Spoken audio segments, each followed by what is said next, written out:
So a fine lineup today: Mike Partridge, Mike Brockman and Andrew Walsh, and they will be sharing their thoughts with us all, and specifically, if you like, just looking back at the past month or so, which we'll be touching upon today. So we'll get ourselves started. A huge thank you, as always, to our corporate partners for supporting ARC360's activities.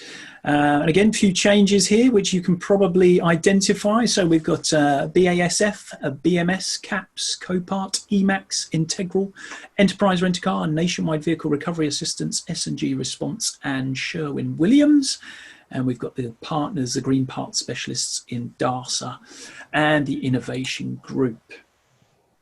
So as per usual, we'll just put a little bit of a disclaimer before we go too far. You can see it on the screen if you're looking at a screen, or we'll read it out as well. So the views and opinions expressed during the following webinar are those of the individual contributors and do not necessarily reflect the official policy or position of the contributor's employer, organisation, committee, or other group or individual.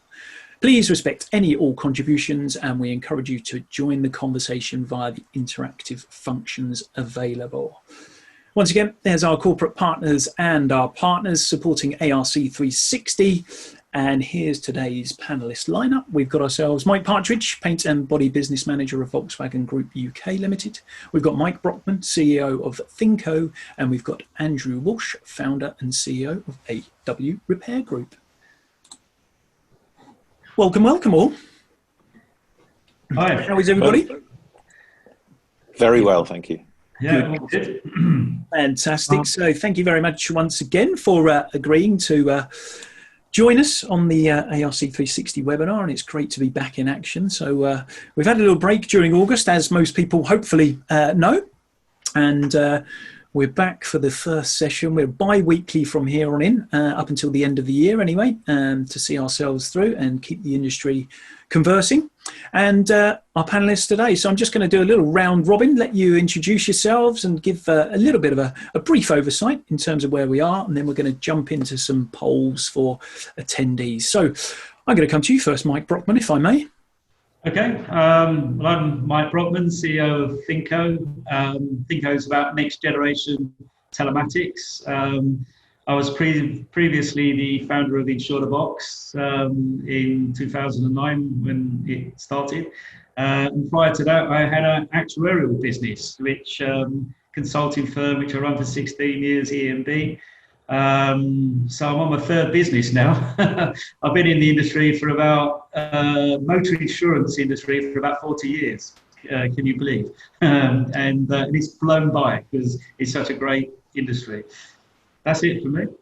Well, you're still smiling, Mike, so we'll take that as a very good sign. Absolutely. There's no prospect of me disappearing anytime soon either. So, well, that's what we like to hear. Good stuff. And I'll come across to you, Mike Partridge, if I may. Good afternoon, everyone. I'm Mike Partridge. I'm the Paint and Body Business Manager for Volkswagen Group Mike Partridge. UK. Hello. Yeah, can you hear me? Back. Yep. Yeah. Okay, good. Okay, technical issues. One thing that I did learn during lockdown, actually, talking about technical issues, is it takes more than 5 months for people to learn how to use Skype, and in particular how to unmute themselves. So we'll see how long it actually does take when we get to the end of this. So I'm a Paint and Body Business Manager for Volkswagen Group UK. Prior to my current role, I was working in the Innovation Centre, Volkswagen Group Innovation Centre in Munich. I've been with Volkswagen Group for, I think it's about 12 years now, and in the automotive industry for about 26 years, even though, yes, I know I only look 36, I'm considerably older than that. As a chartered surveyor, I'm probably the least qualified to talk about actually repairing a car, and my main job is maintaining a network, flying a spreadsheet, and seeing if we can make a bit of money. Well, that sounds perfect qualifications to me, I have to say. And Andrew Walsh, good to see you. Hi, Mark. Thank you for inviting me on today. Andrew Walsh, founder and CEO for AW Repair Group. We operate from nine sites, spanning a large geographical coverage: Yorkshire, Lincolnshire, Nottinghamshire, Derbyshire, and the East Midlands. Fabulous. Okay, so let's get straight into this and make sure everyone's awake and concentrating. So, little poll you can see come up on your screen. We'll give everyone a little bit of time to participate. So, how was the month of August from a business perspective for yourselves? So, we'll start getting the votes in. I think the panelists can vote on this one as well. I think I enabled that. So, give everyone a few seconds to settle in. Just see where we've got to over the last month or so. Hopefully everyone managed to get in a bit of a holiday as well, and it wasn't all just work, but there we go. I think most of the votes are in that are going to come in. There's a couple more. Well, there we go. So there's your results from that one. Better than expected and as expected, 42% each. That's a good thing. Below expectations, 15%. Okay, so we'll bear that one in mind. Let's have our next poll. So, again, probably relates to the first one quite closely, being the industry that we are, but what are the current work volumes as compared with this time last year? 60 to 70% roughly, 70 to 80%, 80 to 90. Is anyone up to 90 to 100? By the way, this is anonymous, so you won't be giving anything away. If you do vote, things have taken a turn for the good. Again, we'll give everybody a little bit of chance to have their say there. And again, all of this will just contribute towards our conversations as we go. So it looks like it's kind of is where we left off. 60 to 70%, 49%, 70 to 80%, so creeping up a little bit there, 29%, and I think that's where we sort of signed off in July, was around about somewhere between sort of 65-ish percent, 70% is where we got to. So looks good, good indicators, 80 to 90% as well. That's good stuff. Next poll. So looking ahead, so with 4 months remaining of 2020, scary as that may sound, which month do you consider to be the key milestone for your business? So September, October, November, or December? Are we even looking that far ahead? So again, various things taking place. We've just been discussing before we came on air in terms of schools getting back to in action this week, next week. Will that be a turning point for the industry? More traffic on the roads, potentially people being encouraged to go back to offices where is possible. Okay, so the votes are in there. So October looks like the month where most attentions are focused. 47% there, September 24%, November 20%, and December 8%. And finally,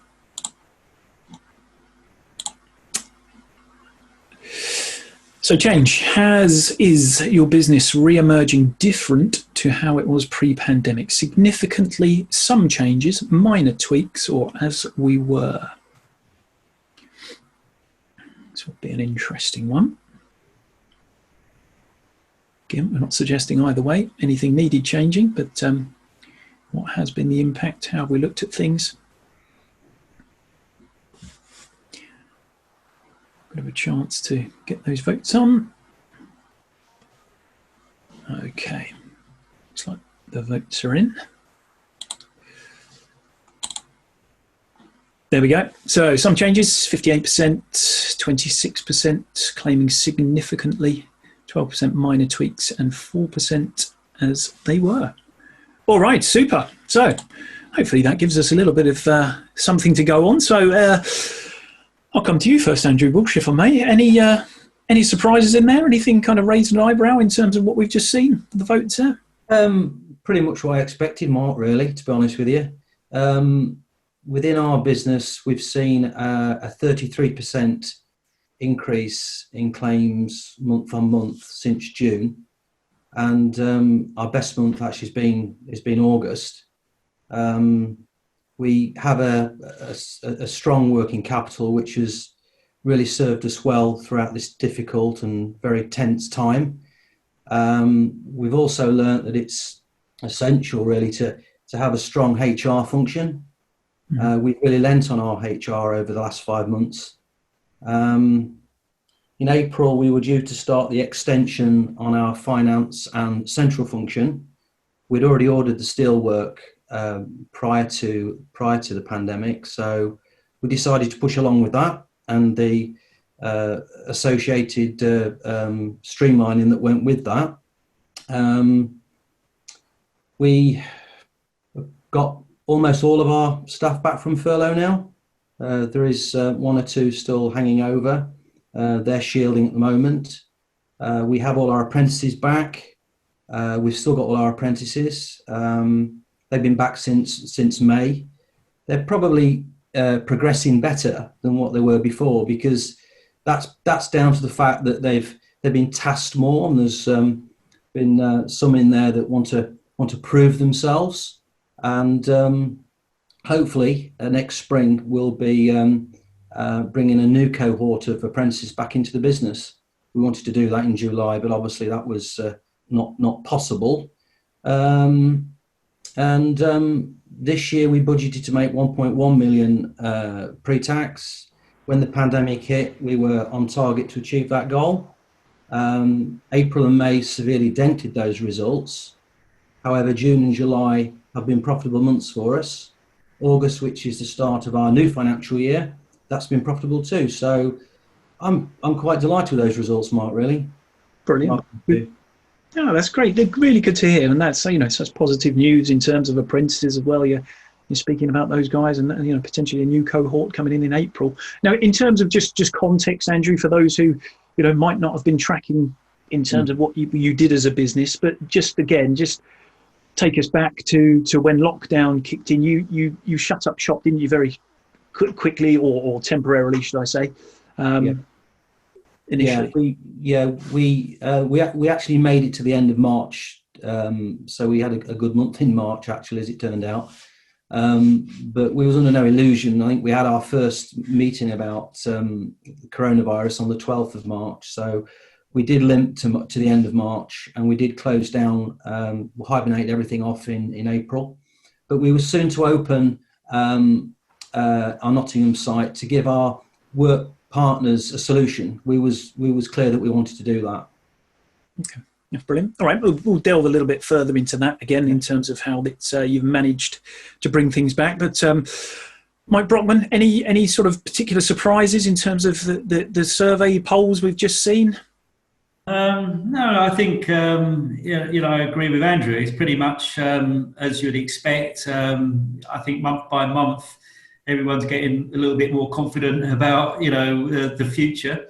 And if we go back a couple of months, there was a bit more uncertainty about what this new normal would look like and how fast the new normal will happen. I think most people are getting a bit more confident now that things are getting back together. I wouldn't say quickly, but consistently, month by month, I would say most businesses are seeing positive trends. For my business, we're a bit unusual because we're sort of 2.5 years into a business that I've newly created since I left Insure the Box. And this period has been really, really good for us. So just to sort of describe what we're doing now, we have a little sort of whizzy device. It's a bit different from others. It's all solar energy, so completely wireless, powered by the light.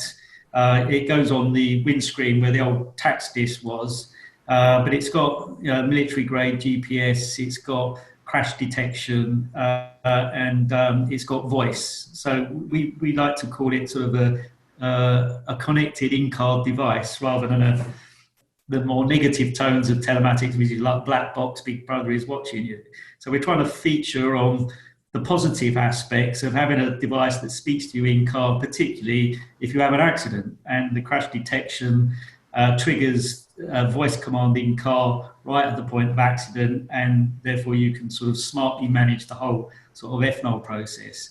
So the COVID period has sort of given us at Thinco a bit of a break, to be honest, where we've sort of caught up with all of our development, got our product really, really ready for market when the sort of rest of the world has sort of stood still to some extent.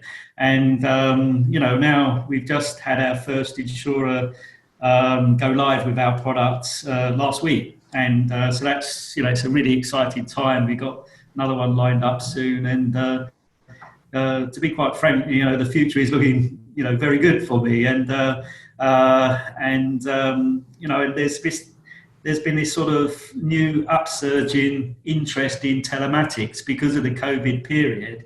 Cars being on their front drive, sitting there. Of course, people are paying premiums and not driving, which has created a sort of new question, I say, within the industry about, are the products that we're offering customers designed in the right way? Is it really giving them the flexibility that they need, given changing mobility patterns? And suddenly telematics is having a bit of a resurgence, having had a bit of a sort of dip in the last few years. So out of sort of all the terrible things that have happened about COVID, I think that there's some positive things coming out of this, because it's going to make insurers really sit back and think about, well, can we offer better products that fit new mobility needs, better, and provide customers with better service, particularly when it comes to having an accident and claims, which is the sole reason why you buy motor insurance in the first place. Yeah, absolutely. Yeah, and I think we've kind of, touched upon that. Had some previous sort of telematics conversations on here, and it was certainly a case of, is now the time when all of a sudden that gets sort of thrust into the limelight even more than it potentially has been, and is it the, as you say, the right solution moving forward with cars kind of sat idle as they have been. So Mike Partridge, I shall jump across to you, talking of cars. So in terms of obviously what the results you've just seen on the polls and your own experiences from within the world of a vehicle manufacturer, how have things been, and does it kind of tie in with what you're seeing? Well, yeah, certainly in terms of the results of the polls, I'm in danger of being in violent agreement with what's been said before. It's very, very much along similar lines in terms of the collision repair industry. Generally speaking, as a motor manufacturer, to steal a bit of a cliche from football and adapt it slightly, we are a game of three thirds. So when you look at new car sales, which obviously is the engine room of what we do, we produce cars, we put them on the road, that we then like to fit parts to them, and our retailers like to sell labour. So in terms of vehicle sales, they bounce back extremely well. Certainly in August, it was a very, very buoyant month. We're now in September. It's no secret that September is one of the most vital months in for a motor manufacturer, and we're all sat here with our fingers crossed to in the hope that the buoyancy in August flows into September as well. We've also seen on the routine repair side, so MOT service side, a massive demand come through. There was a big latent demand for all of this. We had MOTs being extended by the government, the MOT period. Those MOTs are due. The routine servicing is due, and this latent demand is surging towards the network, which obviously is a limited capacity, which gives a great degree of confidence with our retailers. The final third, so the paint and body side, the body shop side, that's the bit that is probably the weakest side from a business point of view.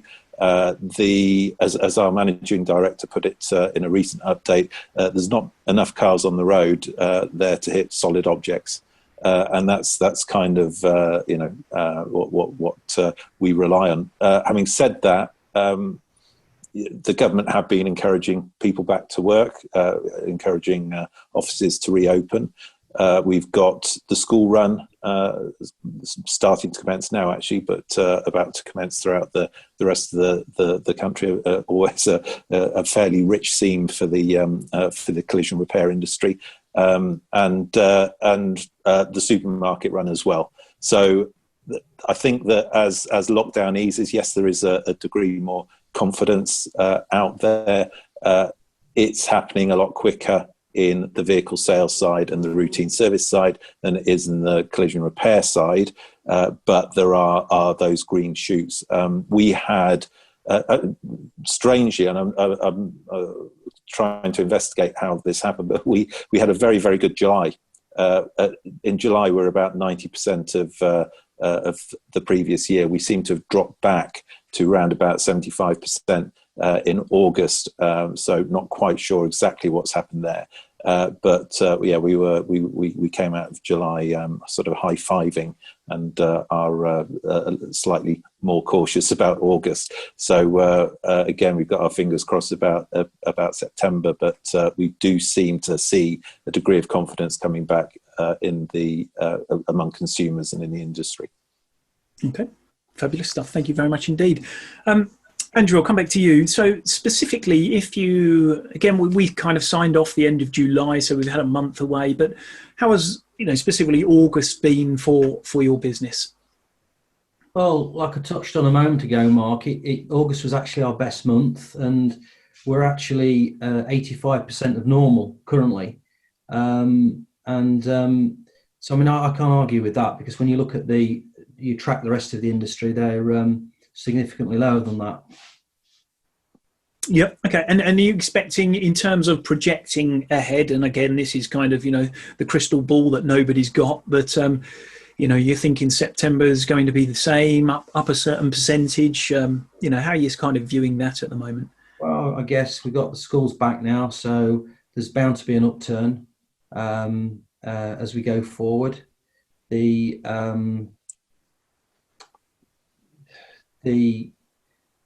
I suppose in some respects you'd expect it to see 80% by Q4, if not a bit sooner.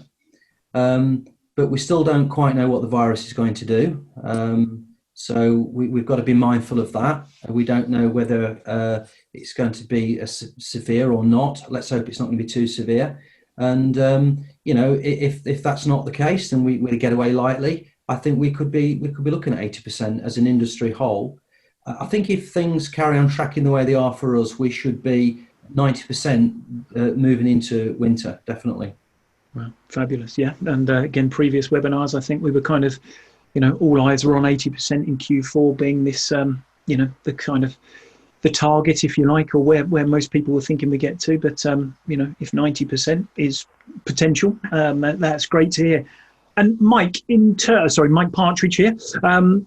In terms of your activity during August directly related to the VW network, can you just run us through, what's been happening behind the scenes?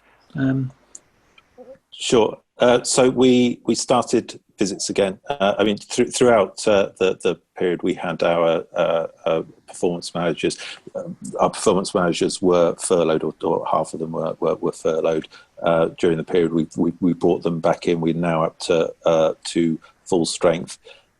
We resumed contact, mostly by Skype or Zoom or Teams, with the network, and did remote network visits. We're now starting to go back into networks. So field visits have started again. So we're trying to get back to that degree of normality. But what we have said is that there needs to be for a face-to-face visit, there needs to be a specific purpose for a face-to-face visit. There's certain things that you can do remotely, and that's one of the I think the changes that that will continue, is that there are needs for face-to-face visits, but a remote visit can be as effective if the agenda suits it. So we're starting this blended approach, if you like, of reviewing what the visit calendar looks like, determining what the agenda ought to be based on the individual visit, and then making a call on whether that's a face-to-face.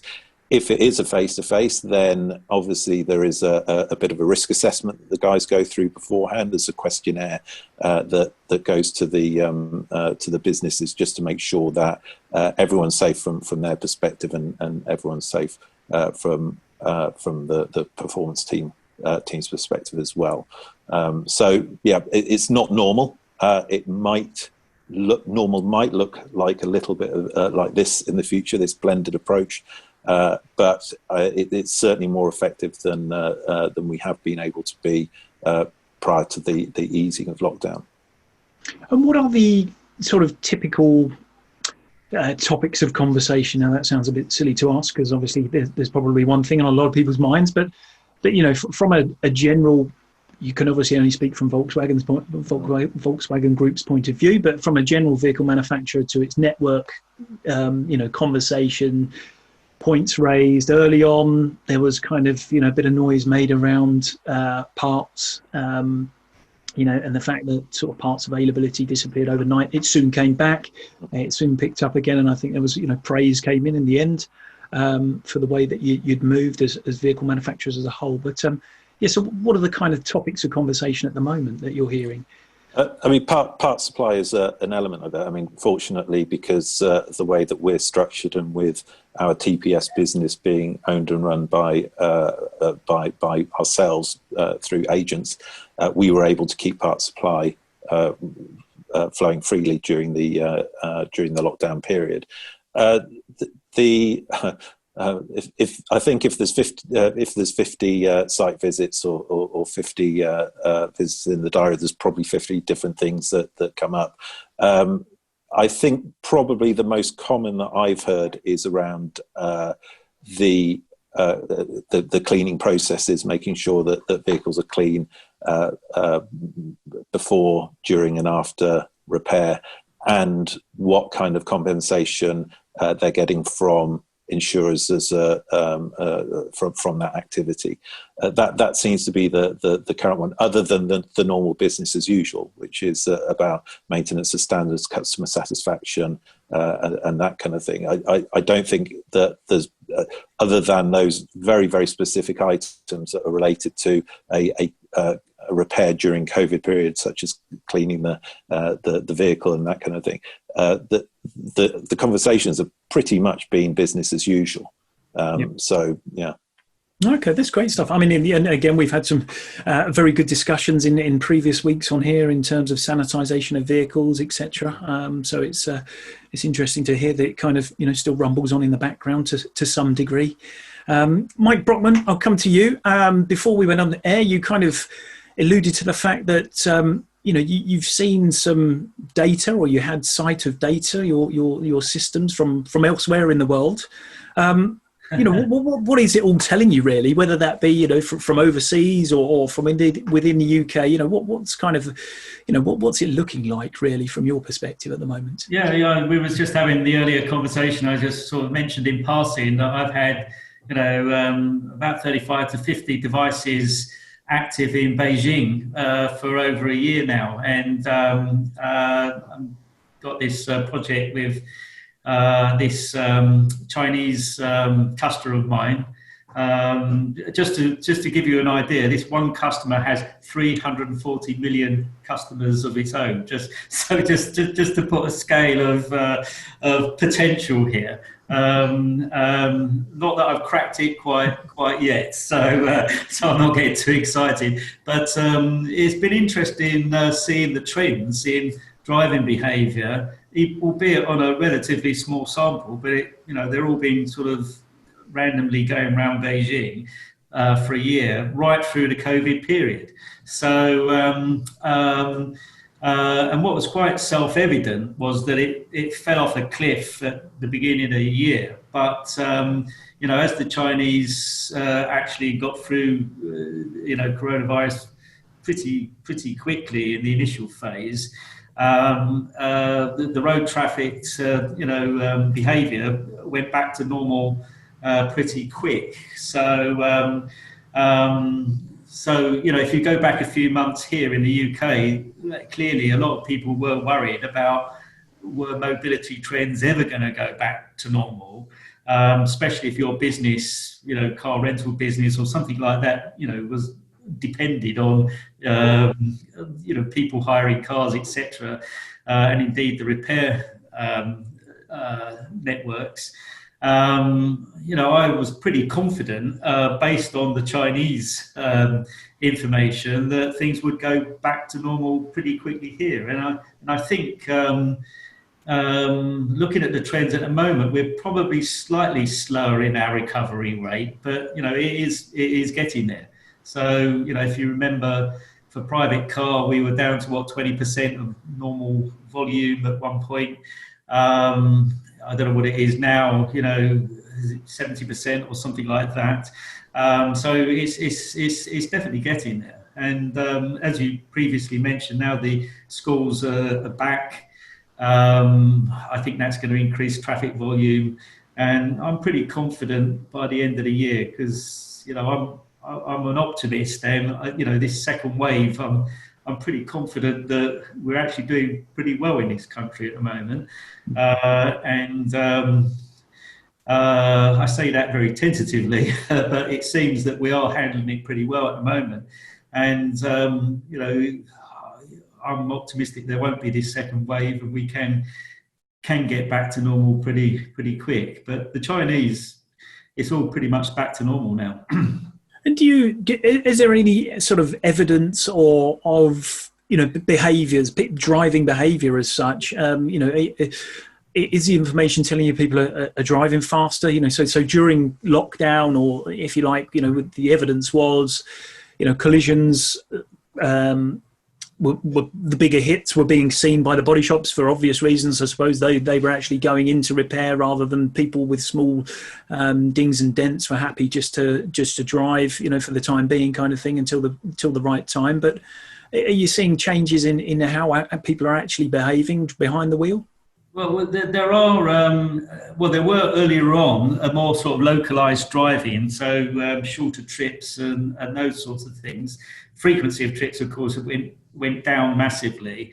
But if people did drive a car, it was for short trips. I think it's going much more back to normal now, to be honest.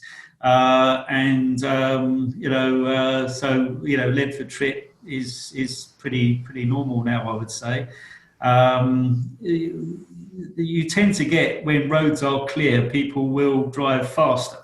So I think it's just self-evident. So when someone sees a clear road, they think it's safe, and tend to drive faster than they would do otherwise, which inevitably means if something unexpected happens, speed, and severity of accident is obviously highly correlated with each other. So that's why there might not have been many claims, but if they did have them in that COVID period, they were likely to be more serious. So, but that's really just sort of normal human behaviour, I think, of driving. But I would say that it's essentially gone back to normal now. Fabulous, great stuff.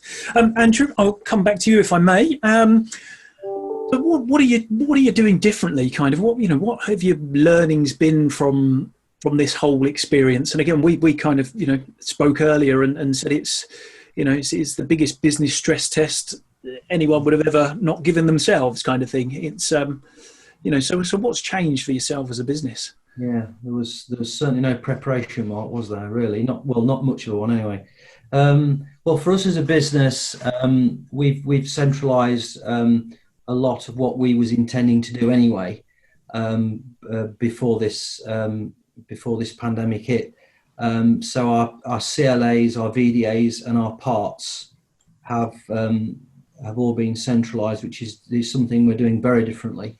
So our VDAs and our parts now work from a central damage unit, and that's That's probably 2.5 months in now, and it's working very well. Obviously, not being without its teething problems.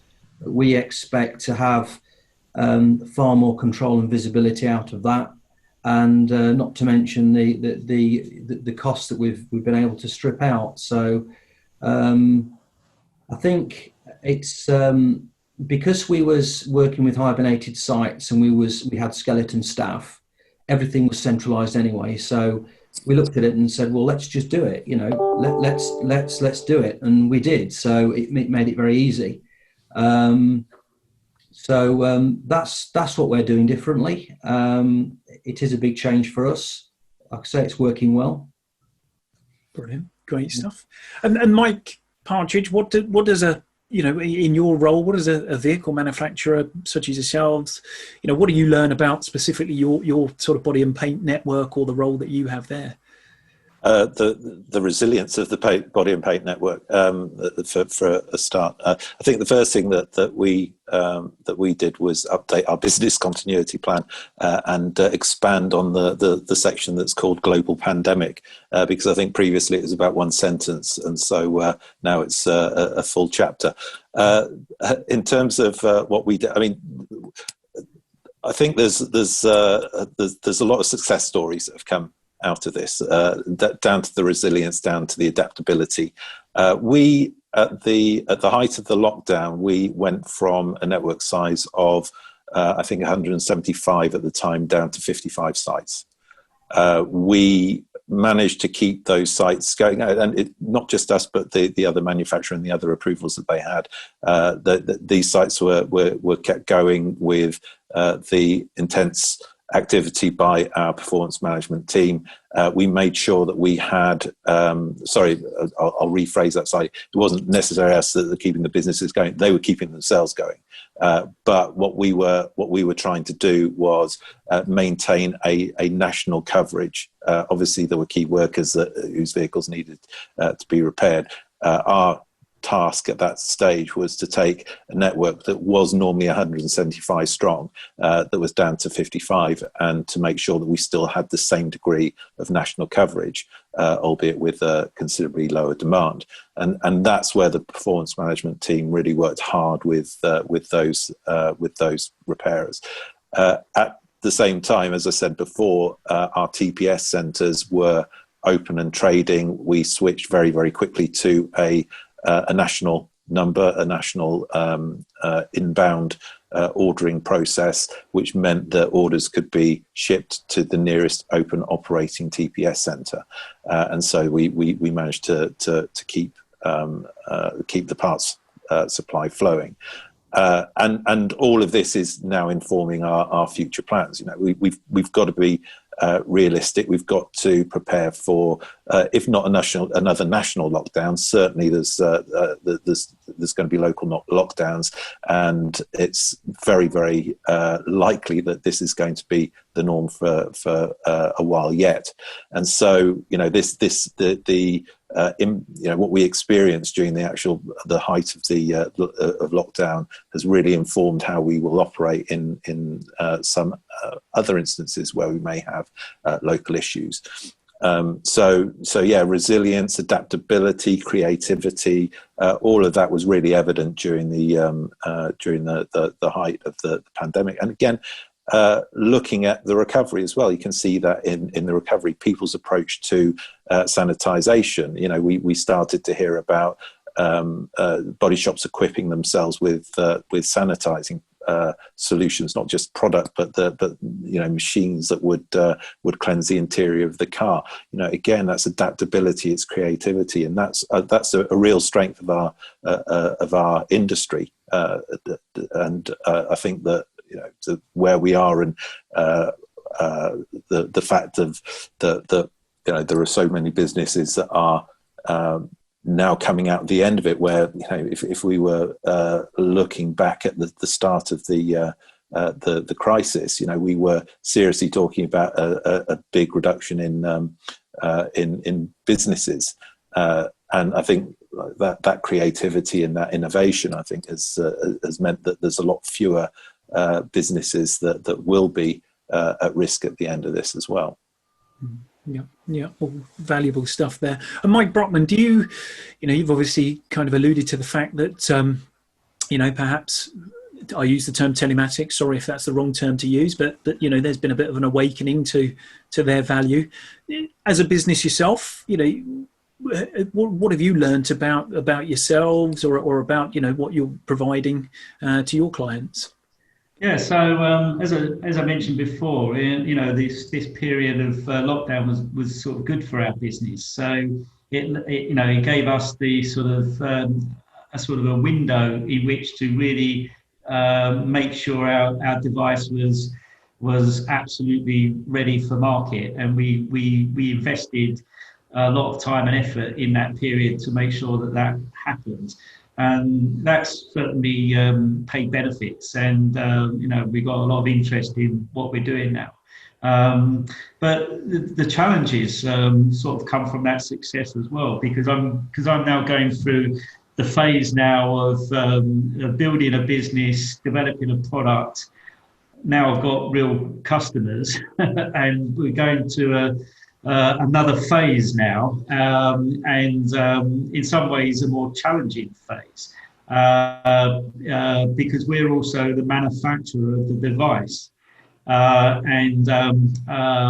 sort of realized that really, if you want to be at the leading edge of leading edge technology, you've got to be in control of the whole vertical, because that's the only way that you can keep the product at the forefront, keep adapting to customer demands, and reaping the benefits of R&D, which goes in that, which is securing the future, of development of those devices as well. But the challenges I've been now facing because of that is really a bit like a car manufacturer in a sense. I have to order all the components for these devices well in advance. And of course, you've got the COVID barriers now. So, you have to order your GPS modules, lithium batteries, solar panel elements. And a lot of those components are in heavy demand at the moment around the world for various reasons. And to get them from shipped to our manufacturer and then get the product shipped back is proving a real challenge, because unless your product is PPE, it gets lower priority on all the freight and cargo and everything else. And the post is just absolutely mayhem at the moment. So getting parts delivered from A to B, especially when it's places like China to the UK, and this is even before we've Brexit, is a bit of a nightmare at the moment. So, what I have to focus on now really is planning. Planning now is absolutely mission critical, and building into that plan adequate margin for things to go wrong in terms of delivery times. The normal expectation, you've got to double it or triple it to make sure that you've got stock, make sure that things are being delivered on time, and I've got to sort of manage all that in a growing demand business for my devices. So it's going to be an interesting period now, but it's all about planning, and planning for the almost certainty that it's going to go wrong, and making sure that I don't let my customers down at this critical stage. Yeah, no, that's it. I mean, I suppose it's a kind of very nice problem to have, but planning for the unknown is quite challenging, to say the least. Yeah. I think coming across to you, Andrew, in terms of planning, looking ahead, how relationships have evolved in the industry, or just general observations of the sector right now. What are your kind of thoughts around all those areas at the moment? Well, I guess as I look around the industry, I still see large amounts of body shop staff on furlough. I mean, some of the groups have still got 50% of their staff on furlough, which, when we're looking at claims volumes being 55, 65, probably 70% at best. I think it's inevitable there, Mark, that there's going to be some casualties. They're going to have to, lose numbers, headcount, restructure, perhaps even close some sites down. Because if they don't do these things, it hazards the rest of the business. And, I know that sounds gloom and doom, but it's a real shame, because prior to this, by and large, the industry was on a real high. To answer the question, the coronavirus has been somewhat of a game changer for this industry. It's now changing much quicker than what we expected. And you could say the same for many other sectors as well. You couple this with the economic recession that will follow. There's the investment that we need to make, body shops need to make in future technologies. And I'm not just referring to the ADAS or the onboard computer. I'm referring to the multi-materials also to make the cars lighter, more fuel efficient, such as carbon fibre and aluminium. There's an investment there to be made by everyone. And, with the difficulties that lie ahead, are they going to be able to do that?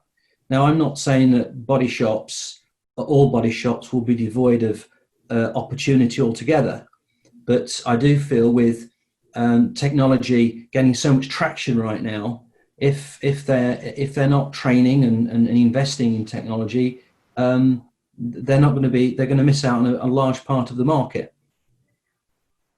And do you sort of see? Do you see that as kind of a natural? I say natural, but an acceleration of what was potentially naturally going to happen over a period of a few years? It's probably been condensed into a few months, arguably. Yeah, I do. It's very much like retail, I guess. They never expected to be facing these problems so soon, did they? Coronavirus has been a game changer for everyone. So those that can't and won't will fall by the wayside. Those that do will prosper. And again, as I've said before,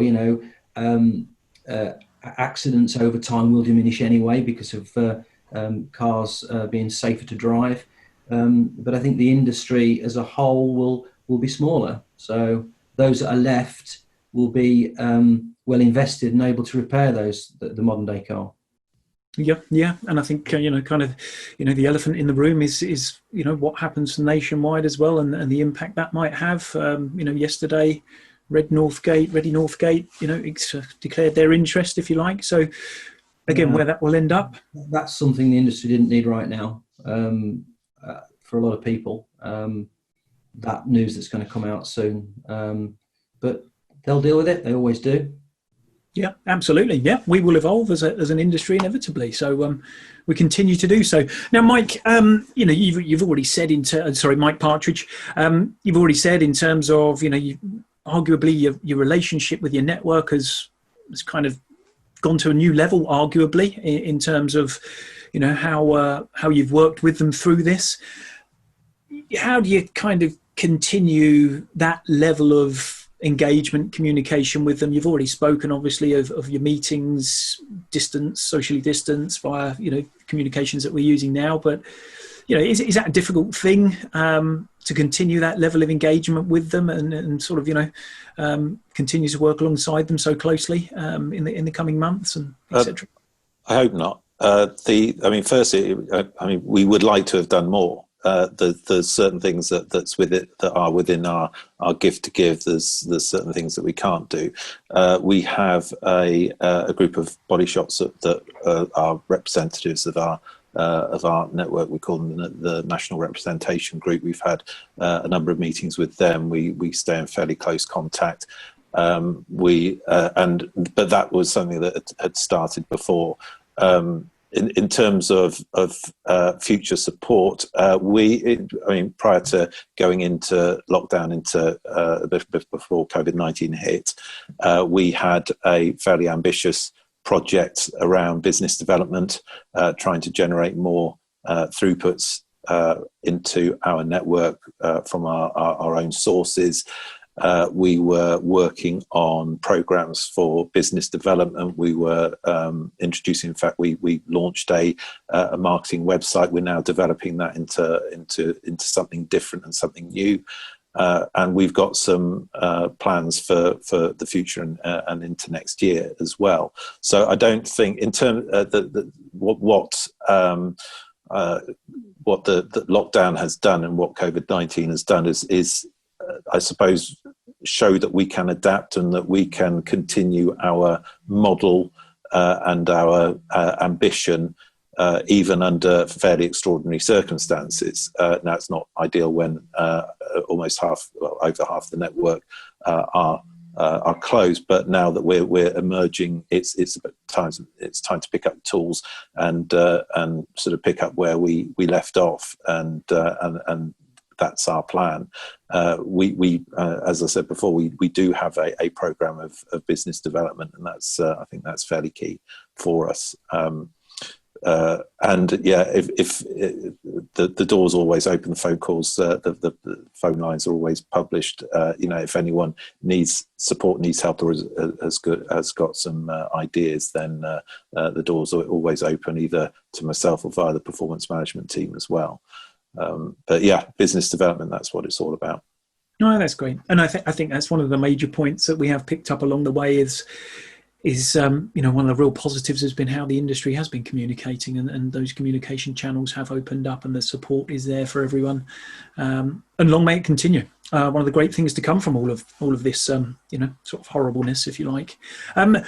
You've got away very lightly. There's not been many Q&As come in at all, so everyone's gone very quiet. So we were hoping for lots of people to grill you guys, but you've got away with it. So, Mike Brockman, I will come to you. And again, we're kind of just rounding up now. We've got 5 or 6 minutes remaining, but next couple of weeks, September as a whole, what's kind of, from probably a more generic insurance perspective, but what's your thoughts on where the motor side of things may go?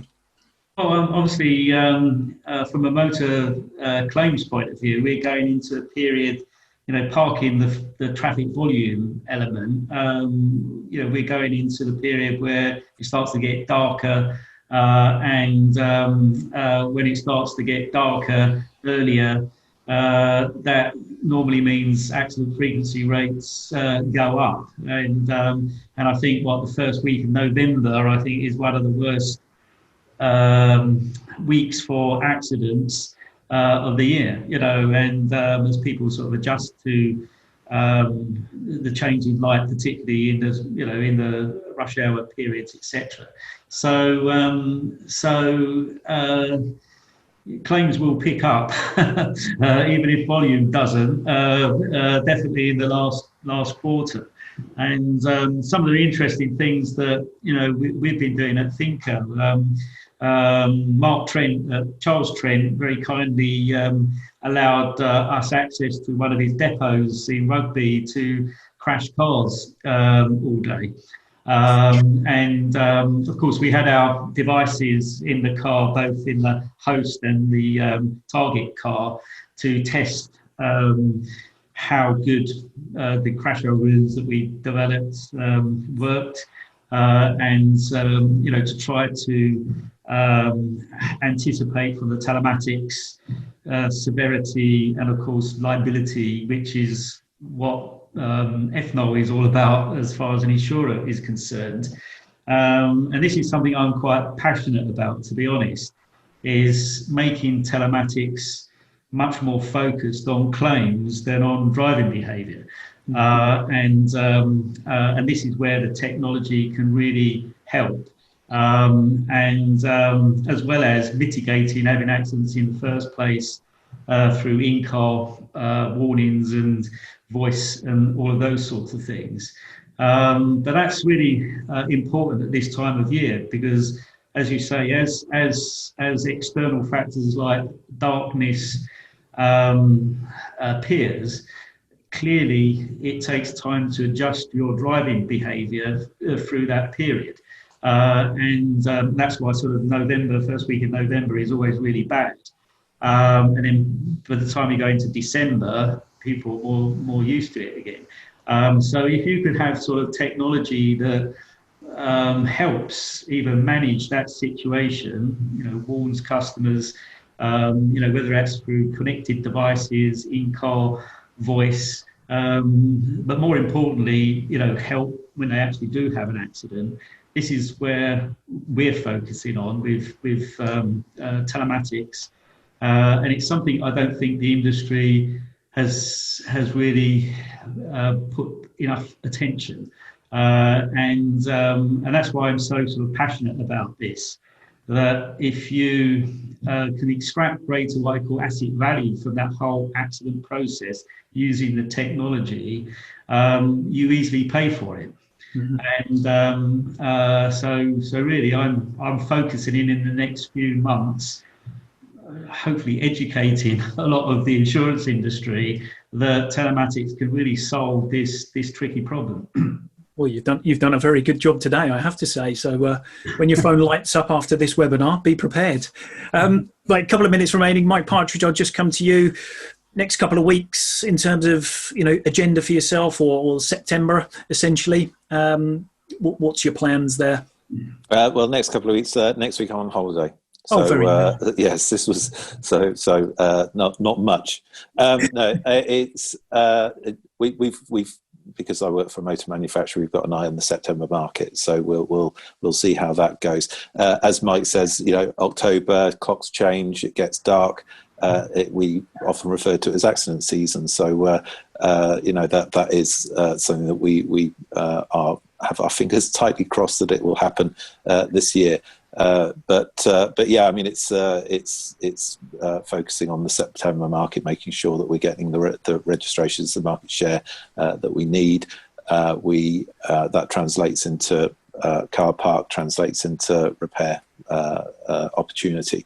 But we need the cars on the road. We need the return to schools, the school runs, and the rush hour to return to make the most out of the October clock change. It's a good job that our customers don't hear us talk about this. It sounds like we're ruthless, but it's a happy consequence of the clock changes. But yeah, that's it. We're hoping for that slight return to normality. Okay, super stuff. And Andrew Walsh, finishing note from yourself, September. Yeah, I echo most of that really. Weather's now changing. Children are back to school. We're naturally going to see an upturn in volumes. At least I hope we are. I just hope that we don't get a reinsurgent of the virus. I think that's my main concern really. Business as usual for us. You asked me earlier what relationships have been like with